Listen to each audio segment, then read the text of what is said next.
In today's video, I'm going to teach you how to fix the iPhone backup failed error due to not having enough space in iCloud. If you've ever encountered this issue, you know it can be quite frustrating. Luckily, we're here to guide you through some straightforward steps to resolve the problem, so you can rest easy knowing your data is safely backed up. First off, let's start by checking how much storage you currently have available in iCloud. To do this, grab your iPhone and head to the Settings app. Once you're there, tap on your name at the top, which will take you to your Apple ID settings. Within this menu, find and tap on iCloud, then select Manage Storage. Here, you'll be able to see a breakdown of what's occupying space in your iCloud.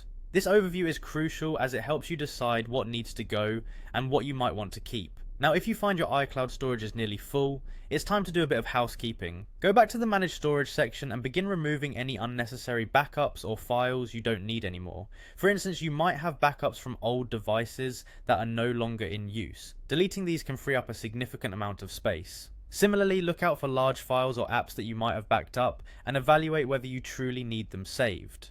Moving on, if photos and videos are consuming a bulk of your iCloud space, optimizing your storage can be a game changer. Navigate to Settings once again, locate Photos, and turn on Optimize iPhone Storage.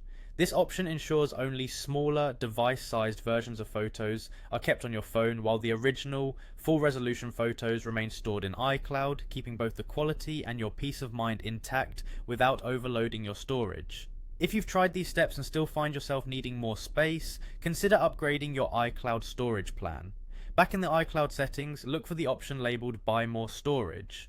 Here, Apple offers a variety of plans, and you can select one that suits your storage needs and budget. An upgraded plan can provide you with ample space for backups, photos, and even other files you wish to store in the cloud. Finally, it's time to initiate your backup again. Return to Settings, go to iCloud, and then select Backup. Tap on Backup Now. With your newly freed or expanded space, your backup should proceed smoothly without the pesky "not enough space" notification. By following these straightforward steps, you'll ensure your iPhone's data is securely backed up to iCloud without storage limitations holding you back. Thank you for tuning in, and good luck with managing your iCloud storage effectively.